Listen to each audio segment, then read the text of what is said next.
राधे राधे। मैं पूजा सिंह आप सभी का धर्म शक्ति चैनल पर स्वागत करती हूँ। श्रावण का महीना आते ही संपूर्ण भारत हर हर महादेव के नाद से गूंज उठता है।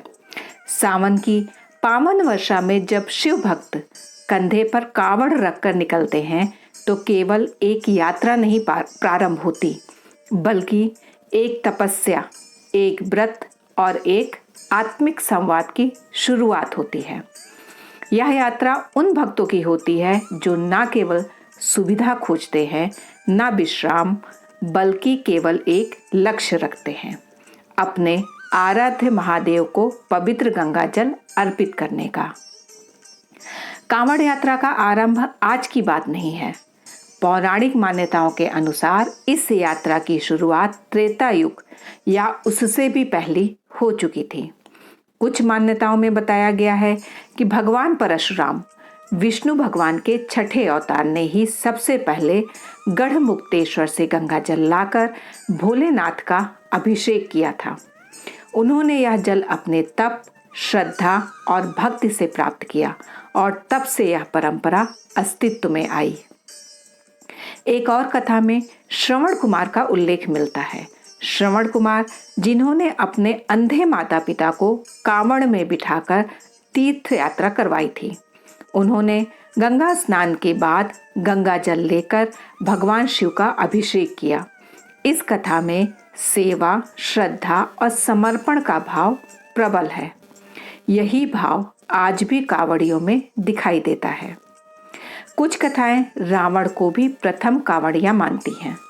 समुद्र मंथन से निकले विष का पान जब भगवान शिव ने किया, तब उनके कंठ की अग्नि को शांत करने के लिए देवताओं ने जलाभिषेक किया।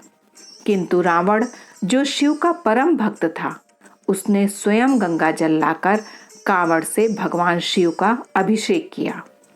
शिव पुराण में इस प्रसंग का उल्लेख है कि गंगा जलम चायो भक्त्या शंकराय समर्पयेत सर्व पाप विनिर्मुक्ता शंकरा त्वं सागच्छति।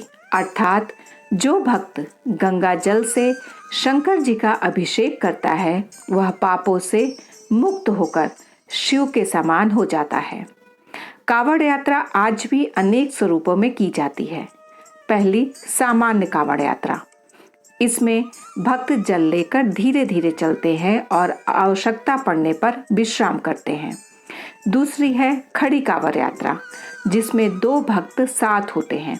एक विश्राम करता है तो दूसरा कांवड़ को हाथ में पकड़े रहता है। कांवड़ कभी भी जमीन पर नहीं रखी जाती। तीसरी, डाक कांवड़ यात्रा सबसे कठिन मानी जाती है, जिसमें 24 घंटे के भीतर गंगा जल को लेकर शिवालय तक पहुंचना होता है, बिना विश्राम, बिना ठहराव के। चौथी कांवड़ यात्रा, ये तो एक तपस्या ही है। इसमें श्रद्धालु दंडवत प्रणाम करते हुए ही यात्रा पूरी करते हैं और इसमें कई सप्ताह भी लग सकते हैं। यह यात्रा केवल पैरों की नहीं होती, यह आत्मा की है। यह केवल चलने का नाम नहीं, यह भाव से जल उठाने और समर्पण करने की प्रक्रिया है। इस यात्रा के कुछ अपने नियम भी हैं जो हर भक्त को पालन करने चाहिए। जैसे यात्रा पूर्णतः पैदल होनी चाहिए, मांस, मदिरा और तामसिक भोजन से दूर रहना चाहिए और गंगा या किसी पवित्र नदी का ही जल कांवड़ में रखना चाहिए। कांवड़ कभी भी जमीन पर नहीं रखनी चाहिए। यदि रख दी जाए तो पुनः नया जल भरना होता है। इस यात्रा में कांवड़ को स्पर्श करने से पहले स्नान करना आवश्यक है और यह भी ध्यान रहे कि यात्रा के दौरान कांवड़ को किसी के ऊपर से ना ले जाए। यह अपवित्रता मानी जाती है। शिव भक्तों के लिए शुद्धता, संयम और भक्ति ही उनका मार्ग है।